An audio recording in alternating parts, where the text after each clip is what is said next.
నమస్తే. Welcome to Andhra Prabha. నేను రఘునందన్.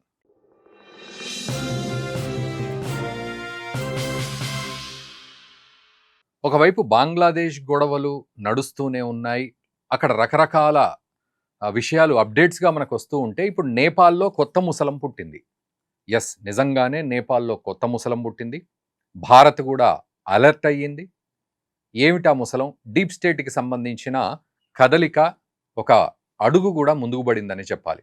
ఏమిటనేది మనం ఈ వీడియోలో చూద్దాం. కీలకమైన వీడియో. ఎందుకంటే ఇక నుండి మళ్ళీ నేపాల్‌లో ఏం జరగబోతోందనేది మనం మాట్లాడుకోవాల్సిన పరిస్థితి వస్తుంది ముందు ముందు. ఎందుకంటే మార్చ్‌లో నేపాల్‌లో ఎలక్షన్స్ ఉన్నాయి. ఈ ఎలక్షన్స్‌కి ప్రైమ్ మినిస్టర్ క్యాండిడేట్‌గా బలన్ షా పేరును ప్రకటించడం అయితే జరిగింది. సో అది కూడా రాష్ట్రీయ స్వతంత్ర పార్టీతో కలిసి రవి లమిచ్ అనే ఎవరైతే ఉన్నారో ఈ పార్టీకి అధ్యక్షుడు తాను ప్లస్ ఈ బలన్ షా ఇద్దరు కలిసి ఒకటే అయ్యి వాళ్ళు ఎలక్షన్స్‌లో నిలబడే పరిస్థితికి వచ్చారు. సో కూటమిగా ఫామ్ అయ్యి. సో బలన్ షా అనేవాడు ఎవడు అంటే కాఠ్మండూకి మేయర్ అతను. అతను ఒక మేయర్‌గా ఒక అభ్యర్థిగా గెలిచి, స్వతంత్ర అభ్యర్థిగా గెలిచి మేయర్‌గా ఉండి తాను కాఠ్మండూలో కొన్ని కీలకమైన డెవలప్‌మెంట్స్ కూడా చేసి అండ్ బేసిక్‌గా దీనికంటే ముందు అతను ఒక ర్యాపర్‌గా ఉన్నాడు. హిప్ హాప్ ర్యాపర్‌గా మ్యూజిక్ ఇండస్ట్రీలో ఉండి తను బాగా ఫేమ్ అయ్యాక ఆ తర్వాత పొలిటికల్ సిస్టమ్‌లోకి ఎంటర్ అయ్యి ఇప్పుడు ప్రస్తుతానికి కాఠ్మండు మేయర్‌గా సర్వ్ చేస్తూ అతను బాగా పేరు సంపాదించుకున్నాడు. ముఖ్యంగా అక్కడ కొన్ని మంచి పనులు చేసి పేరు సంపాదించుకున్నాడు అనే విషయంలో ఎటువంటి డౌట్ అయితే లేదు. కాకపోతే ఏమిటి అంటే ఇక్కడే అసలు ముసలం మొదలవుతుంది.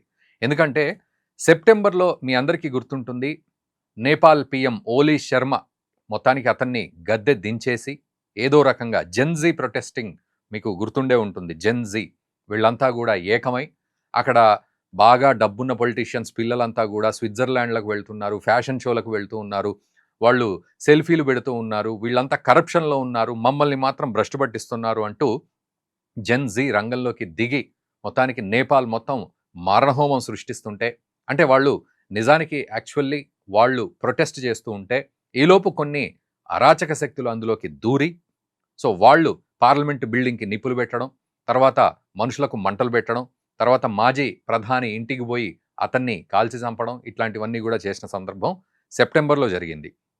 ఆ తర్వాత అయితే నిజానికి అనుకోకుండా డీప్ స్టేట్ పన్నాగం అక్కడ కొంత బ్రేక్ పడిందనే చెప్పాలి. ఎందుకంటే జెన్‌జీ చాలా ఉధృతంగా వాళ్ళు చేసినప్పటికీ ఈ ఉద్యమాన్ని అరాచక శక్తులు ఎంటర్ అయినప్పటికీ కూడా కొంత అది వాళ్ళు అనుకున్న దాని ప్రకారం కాకుండా ఇంకో రకంగా వెళ్ళడంతోటి అక్కడ సుశీలా కర్కి అనే మహిళను తాత్కాలిక ప్రధానమంత్రిగా చేయడం అయితే జరిగింది. మరి ఈ సుశీలా కర్కీని ఎందుకు తీసుకొచ్చారు? ఈవెన్ బలన్ షా కూడా ఈ సుశీలా కర్కీని ఆయన సపోర్ట్ చేశాడు. నేను కూడా మద్దతిస్తున్నా అని. సపోర్ట్ చేసి వెంటనే అబ్స్కాండింగ్ అయిపోయాడు అతను. నిజానికి సపోర్ట్ చేసే ముందు ఇతన్ని కూడా అడిగారు. పీఎం క్యాండిడేట్ అవుతావా అని. కానీ అక్కడ పరిణామాలు డిఫరెంట్‌గా మారడం వల్ల దీనికి సంబంధించి సుశీలా కర్కి అనే మహిళను వాళ్ళు పీఎంగా చేయాల్సొచ్చింది. అంటే వాళ్ళ చేతుల్లోంచి కొంచెం అదుపు తప్పేసరికి మళ్ళీ అది ఎక్కడ వేరే దారి తీస్తుందో అనే ఉద్దేశంతోటి వాళ్ళు సుశీలా కర్కిని వెంటనే అనౌన్స్ చేసేశారు. తీరా చూస్తే ఈ సుశీలా కర్కి మన భారత్‌కు అనుకూలంగా ఉండడం, ప్రధాని మోదీకి పెద్ద ఫ్యాన్ లాగా ఉండడం, ఇవన్నీ జరిగేసరికి అక్కడికి ఆపేశారు. ఈ గొడవనంతా అక్కడ సద్దుమణిగింది. ఈ జెన్‌జీ ప్రొటెస్ట్ అంతా కూడా సద్దుమణిగి సుశీలా కర్కి ప్రధానమంత్రిగా మారి, ఆ తర్వాత ఆవిడ నేనొక నిజాయితీగా ఆవిడ మొత్తానికి పరిపాలన చేస్తా అని చెప్పడం, ఆ తర్వాత అందరూ శాంతించడం అయితే జరిగింది. సో, ఆ తర్వాత జెన్‌జీ కూడా ఒప్పుకుంది. మేము కేవలం ప్రొటెస్ట్ మాత్రమే చేశాం. శాంతియుత ర్యాలీలు, నిరసనలు మాత్రమే చేశాం. కానీ వేరే ఎవరో మమ్మల్లో దూరి మాతో పాటు వాళ్ళు ఈ విధ్వంసం సృష్టించారు అని ఒప్పుకున్నారు. దాంతో ఎక్కడికక్కడ మళ్ళీ దాన్ని అలా కప్పిపెట్టారు. డీప్ స్టేట్ ఆనవాళ్లు ఎక్కడా బయటపడకుండా. ఇదంతా ఒక ఎత్తైతే ఈరోజు అదే డీప్ స్టేట్ మళ్ళీ ఫ్రెష్‌గా ఒక అడుగు వేసింది. ఈ బలన్ షాని ఎవడైతే కాఠ్మండు మేయర్ ఉన్నాడో వాణ్ణి ముందుకు తీసుకొచ్చి ప్రధానమంత్రి అభ్యర్థిగా రాష్ట్రీయ స్వతంత్ర పార్టీతో కలిపి మొత్తానికి అనౌన్స్ చేయడం అయితే జరిగింది. ఇది లేటెస్ట్ న్యూస్, అనౌన్స్ చేయడం అనేది. మరి బలన్ షా ఇప్పటివరకు మనం చెప్పుకున్నట్టు వాడొక పొలిటికల్‌గా ఎదిగిన ఒక మ్యూజిక్ ఇండస్ట్రీ నుంచి ర్యాపర్‌గా వచ్చి పొలిటికల్‌గా ఎదిగినప్పటికీ ఆ తర్వాత అతనికి డీప్ స్టేట్ కనెక్షన్స్ ఉన్నాయి అనే స్పెక్యులేషన్స్ అయితే వచ్చాయి. ఎక్కడా దీనికి ఆధారాలు అయితే ఎవరు ప్రొడ్యూస్ చేయలేదు. కానీ ఖచ్చితంగా అతనికి ఉన్నాయి అనేది తెలుస్తోంది. ఎందుకంటే 2022, 24 మధ్యలో యుఎస్ అంబాసిడర్‌ని ఇతను స్వయంగా కలిసిన సందర్భాలు ఉన్నాయి. అతనితో మాట్లాడిన సందర్భాలు ఉన్నాయి. సో ఏం మాట్లాడారు అనే విషయాన్నే స్పెక్యులేషన్గా పెట్టుకోవడం జరిగింది. బట్ డీప్ స్టేట్తో ఇక్కడ సంబంధాలు ఉన్నాయనేది ఒక హింట్ అయితే కనబడుతోంది. ఇక ఇదొక ఎత్తు అయితే, అతనికి ఉన్న ఒక ఆర్గనైజేషన్ ఏదైతే ఉందో ఆ ఆర్గనైజేషన్కి అమెరికాకి సంబంధించిన విదేశీ కంపెనీలకు సంబంధించిన కోకాకోలా లాంటి కంపెనీలకు సంబంధించిన డబ్బులు అతని ఆర్గనైజేషన్ అకౌంట్లో పడడం ఇప్పటికీ ప్రశ్నార్థకంగా ఉంది. ఆ డబ్బు ఎవరిచ్చారు, ఎక్కడి నుంచి వచ్చాయి, ఎందుకు వచ్చాయి అనే విషయంలో ఇప్పటికీ పూర్తి క్లారిటీ లేదు. అంటే దానికి సమాధానం చెప్పిండొచ్చు, బట్ దానికైతే పూర్తి నిజాయితీగా అతను సమాధానం చెప్పాడు అనే విషయం అయితే అక్కడ లేదు. ఎందుకంటే అమెరికాకు సంబంధించిన ఫండ్స్ వచ్చాయి అని చెప్పి. ఆ తర్వాత భారతదేశానికి సంబంధించిన చిత్రాలను కూడా అతను బ్యాన్ చేసిన సందర్భం. సో ఈ యాంటీ ఇండియా స్లోగన్స్ ఎత్తుకోవడంలో బలంచా ముందడుగు వేసే వ్యక్తిగా ఉన్నాడు. తర్వాత వెస్ట్రన్ ఫిలాసఫీ, వెస్ట్రన్ యొక్క ఇంట్రెస్ట్లు ఏవైతే ఉన్నాయో, అంటే అమెరికాకి సంబంధించిన ఇంట్రెస్ట్లు ఏవైతే ఉన్నాయో వాటిని నేపాల్ మీద రుద్దే పరిస్థితి ఆయన ఎక్కువగా పెట్టుకున్నాడు. సో ఆ రకంగా ఇది మనం ఇప్పటికిప్పుడు ప్రూవ్ చేయకపోయినా డీప్ స్టేట్తో సంబంధ బాంధవ్యాలు ఖచ్చితంగా ఉన్నాయి అనే విషయాన్ని మాత్రం రుజువు చేస్తూ ఉంటాయి. ఇతనెవరితోటి, రాష్ట్రీయ స్వతంత్ర పార్టీ రవితోటి లింకులు పెట్టుకున్నాడు.